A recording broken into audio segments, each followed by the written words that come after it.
अब की बार दूसरी बार रिवर्सच्या माध्यमातून बॉलला पाठवलं. ये स्विच हिट नहीं मेरे भाई, ये स्वीट हिट लगाया है. चौकार.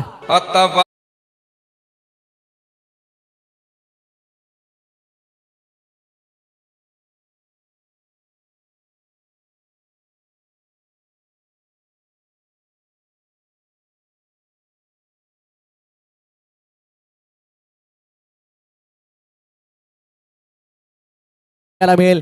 क्या बात आहे. आता 12 कोणाची वाचतील या मॅच मध्ये, कारण जीत भोईरनं आक्रमक सुरुवात केली आहे. पुन्हा एकदा आणखीन एकदा खेळलाय सेम फटका.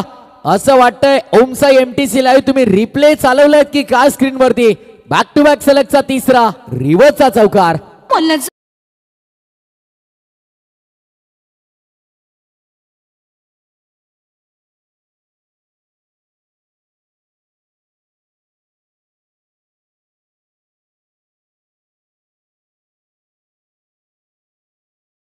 त्याच्या माइंडसेटशी खेळतो हा फलंदाज. गोलंदाजाला चुकी करण्यास भाग पाडतो हा फलंदाज. नाव त्याचं जीत भोईर. काम चौकार मारणं आणि सलगचे 3 चौकार त्याच्या बॅटमधून आपल्याला पाहायला मिळालेत. यावेळेस मात्र लाईन मध्ये मिस्टेक. मी उल्लेख केला ना की गोलंदाजाला चुकी करण्यास नेहमी भाग पाडतो. व्हाईट बॉलचा इशारा. अतिरिक्त धावसंख्या पुढे टोटल 13 वरती. महामुकाबला आपल्याला पाहायला मिळतोय. जबरदस्त सामना मैदानाच्या आतमध्ये. एका बाजूला आपण पाहिलं तर संघ स्वर्गीय दीपाताई बाकाडे 11 गावदेवी खिडकाई त्यांना फाईट करतं स्वर्गीय शंकर शेठ सावंत प्रतिष्ठान जीजी स्पोर्ट्स वाकण. इनफिल्डच्या वरून उडवलाय फटका. लाजवाब आहे. वाऱ्याची साथ मिळते पण बॉल मात्र पहिल्या टप्प्यावरती निघालाय. कव्हर्स बाउंड्री लाईनच्या पलीकडे या डावातील चौथा दमदार चौकार.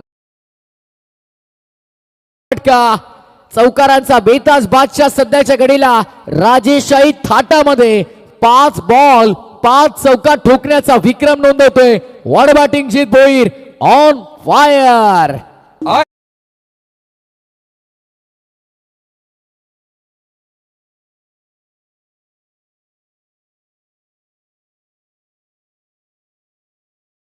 पाहिलं तर दोन्हीही वाकण गावाचे वाकण संघाचे बायकर मॅन दोन्ही बाजूने तुम्ही पाहतात. ज्यांनी वाकण गावासाठी सर्वाधिक जास्त बाईक जिंकल्यात हे दोन्ही खेळाडू तुम्हाला एका बाजूला पाहतात. केतन सध्या एन्जॉय करतो जीत भोईरची बॅटिंग. नॉन स्ट्रायकर एंड वरनं फक्त पाहतोय. चांगला बॉल. सन्मान दिला. ही ओळख आहे खऱ्या अर्थाने. चांगल्या खेळाडूची रिस्पेक्ट दिली आहे. केतनला देखील आपण कित्येक वेळा पाहिलं की 5 षटका ठोकल्याच्या नंतर 6वा बॉल डिफेंड करतो. आणि आज जीत भोईरनं देखील ती स्पोर्ट्समॅन स्पिरिट ती खेळाडू वृत्ती दाखवली मैदानाच्या आतमध्ये. 5 चौकार मारल्याच्या नंतर गोलंदाजाचं मनोबल पूर्णपणे तुटायला नको. 6वा चौकार यायला नको त्यासाठी मात्र त्यानं बॉलला डिफेन्स केलं. खरंच कौतुक आहे जीत भोईर आपलं. कारण फार क्वचितच खेळाडू अगदी आपण पाहिलं तर या गोष्टी करताना तुम्हाला पाहायला मिळतात. खरं तर त्याच्या मनात असतं तर त्यानं 6वा चौकार लगत असताना विक्रम नोंदवला असता, पण तसं त्यानं केलं नाहीये. केवळ 5 चौकार मारले आणि शेवटच्या बॉलला सन्मान दिला. पहिल्या ओव्हरच्या समाप्तीनंतर 21 बिनबाद धावफलक. बॅटिंग करत असताना उत्तरार्धामध्ये जीजी स्पोर्ट्स वाकण संघ जो आज या स्पर्धेमध्ये स्वर्गीय शंकर शेठ सावंत प्रतिष्ठाना नावानं खेळतोय. 18 बॉल 19 ची गरज आहे. 4